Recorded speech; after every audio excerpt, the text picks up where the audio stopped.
Hey, what's up everybody? It's Mike B with Bombero Bus VW, and today I'm going to do an overall wellness check on this 1800 engine as it hit 1,000 miles. So thanks for joining, and let's get to it. So some of the things I want to do, I won't bore you with the changing of the oil, but we will look at it and see what we got going inside there. We're going to change the remote oil filter I have on it. So far, it seems so good. When I check the oil, I'm not losing any, which means I'm not burning any. And the level is not going up, which means I'm not getting fuel into my case. And as I smell the dipstick, it smells like nothing but oil, no fuel. And I'm not seeing any puffs of smoke come out of the tailpipes on startup. I want to check the in play, and hopefully it hasn't moved. If it has, I want to see by how much, but I think this vent here works very well. Not seeing any blow by here, which makes me think the car's venting well, and it's not going to be putting any pressure on my main seal. Gonna pull the plugs and read them. Make sure that, the car is healthy as far as combustion goes. Probably go ahead and do a compression check while I have them out. I did one just right here on the number 2, almost immediately after the build. I only saw 106, but the other plugs were in. It hadn't seated the rings yet, so hopefully it's gone up from that number. Might mess around with the paint here and freshen up the Rat's Revenge. Maybe put some on the other side too, because I never got around to doing that. Quick look at the tires I got on here. Those are 155/60s. They were hard to find, but I did find them at Tire Rack, and they had them here in 2 days. They took away the rub that I was experiencing with the stock tires, because that's a stock beam with drum brakes, and I lowered it on 2.5-inch drop spindles. The thing still handles like a dream. In fact, this car is acting and running like a little getaway car right now. So like I said, thanks for joining. Now let's get to it.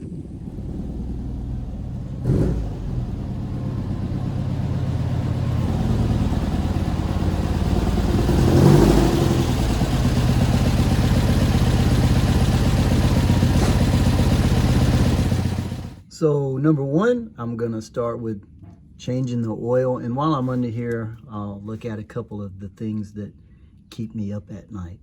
So if you look right there where the cylinder mates to the case, looks like we still have a good bond there. I don't see any oil leaking from that area. And if you know, those push rod tubes, they like to leak on the case side rather than the head side because of the downward angle. And all those seals look nice and dry. Doesn't look like I'm getting any leak from the head studs or the case nuts. I love to see that sight right there. So I'm just gonna get this drained, take a look at this oil. We'll take a look at the tip of this magnetic plug, and we'll see what's on there. This is after, look, I broke in the engine. I changed the oil after the cam break in. I drove it 100 miles. I changed the oil again, and now we're about to reach 1,000, and I'm changing the oil again. So this is what we have on this magnetic drain plug. So yeah, there's some silver there. All right, that's not too bad.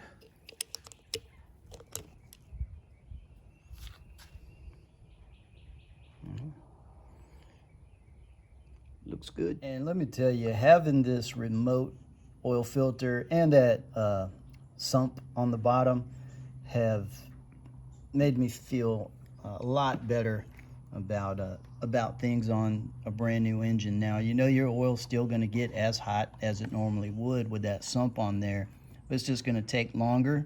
So that's time. And if you take all that time and you add it up over the years and miles, you're adding longevity to your engine.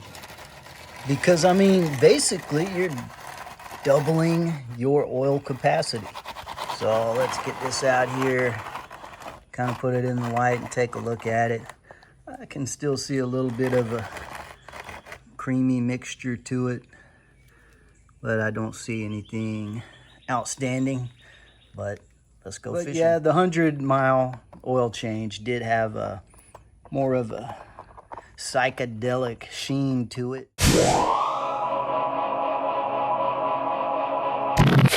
And you know, that's the special stuff you use on the cam lobes and the lifter faces coming off of there. It didn't have any flakes in it or anything like that. So we're gonna check it here after 1,000 and see the whirl. Yeah, it looks good. And the really good thing is all I smell is oil, no fuel. Because there was this one time in band camp when that right carb flooded, and I guess it didn't make it down to the case. Okay, enough about the oil. It is topped off, the new filter's on. The used oil looked good. We're gonna move on to checking this end play. So I'm gonna get my magnetic base and I'll be right back with a setup to let me measure this. Okay, so to start from scratch, I'm gonna pull this pulley out as far as I can get it. And then I'm gonna zero this gauge out. Okay, the gauge is zeroed, and for example, just doing this right here, with one finger, I can push down on this bumper, and that right there is moving it 1,000 already. So that's why I like to pull it out, not touch anything out here, and then push the pulley in. So let's see what we get. And what I had when I built this engine was 3,500, and that was 1,000 miles ago. Okay, and we just went to 4,000 of in play. So in 1,000 miles, it has gained a half a thou. If you have any experience with that or a opinion, leave it in the comments and let me know. But either way, I'm gonna call that, break that down, and we'll move on. So what can I do next? Well, one of the things I'm interested in is the combustion and how's it burning fuel, air, mixture, stuff like that. So one of the things we could do is look into the exhaust. And it's got a pretty good color coming out of the tailpipes there. You know, not too much of a carbon buildup. And same thing on this one. The color is pretty good inside that pipe. So I suspect that the jets are okay. Right now I'm running 150 main, 55 idle, and it's jetted good. It's got a real nice linear pull to it. You know, no bogging or spitting between shifts, or really not lacking anything in the lower RPMs versus the higher RPMs. The transition from the idle jet to the main seems to be good. So I think I'm gonna be happy with that jet setup. So now I'll pull the plugs and we'll take a look at those.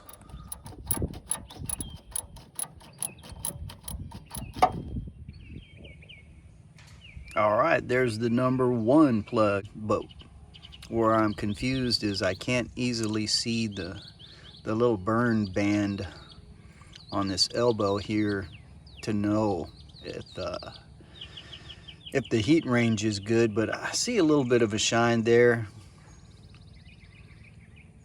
And you know, I kind of don't like how dark it is down in the center, but out here looks fine. But overall, it's not too bad. So here's the number 2.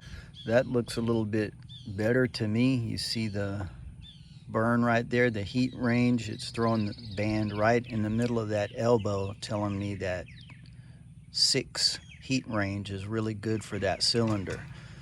Look at the part in the middle, it's nice and white, and this first ring on the outside, it's a little black, but that's not a wet foul. It's not even really a dry foul. I think it's got a good color. So the 2 looks really good to me. And then compared back to the number 1, but I think that goes to the fact that number 1 runs richer at idle, as does the number 3. And it's because this single throat carburetor is trying to split into 2 at this manifold.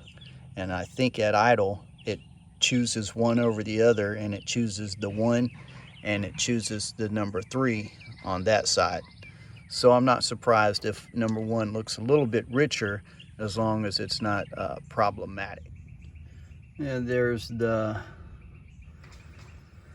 number 4, and I like the look of it. The burn is right in the middle of the elbow, means the heat range looks good, yada yada, all the other stuff. I'm very happy with the number 4. And here's the number 3. You can see it looks like it's burning a little bit cold too. So I checked its gap and it's at 28 thou. So there's the quick plug check on an 1800 cc with 1,000 miles on it. I'm gonna get to the compression test next. Just taking a little break, enjoying some of the aesthetics. If you notice, there's a yellow moon eye on my brother's bug, and I ended up going with the red on mine, and I love it. Had a vote on that, the YouTube community tab, and also on Bombero Surf VW. And most people liked the yellow, and the yellow did look good on here, but what happened is the red did not look good on the yellow. So gave the yellow one to my brother. Gonna run red on this one. And I thought this would be worth showing.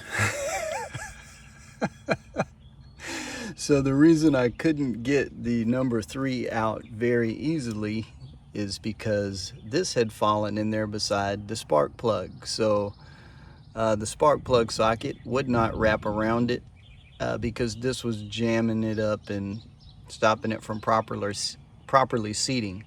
So this is not magnetic. I couldn't get it with the magnet, and this worked. So there you go, guys. This is how I feel about this little event. But let's move on and see if we can get a compression test done on these. As you can see, this isn't going to work. I just don't have a strong enough battery. But that's fixed now by hooking up this hard start relay. It's not that the battery isn't strong enough, it's that the wiring in this old bug just isn't what it used to be. So I've hooked up the hard start relay.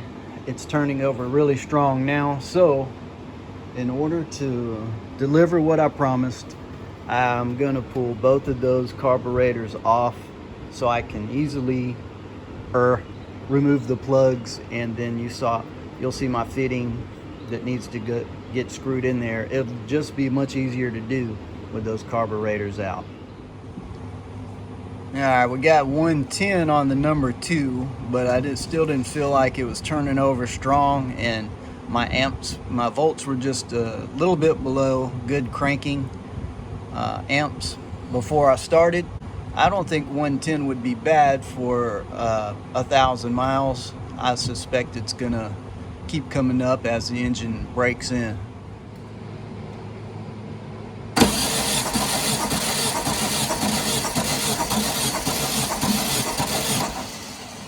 All right, so if I'm calling the number 4 113 and I'm calling number 2 111, the important thing is that they're very close to each other, and at least we've seen some increase. So I feel like beyond 1,000, as this engine continues to break in, that the compression will probably build more. But more importantly, I need them to be uniform, which those two seem to be. But what I'm gonna do now is get to the difficult ones, the 1 and the 3. And if they are within a few PSI of these two, I will be happy. Number 3. Hit it.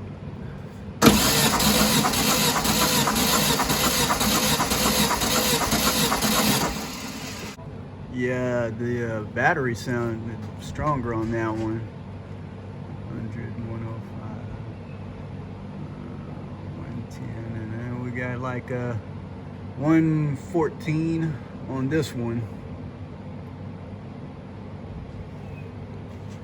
All right, 114 on number 3. All right, let's check this number 1. Hit it.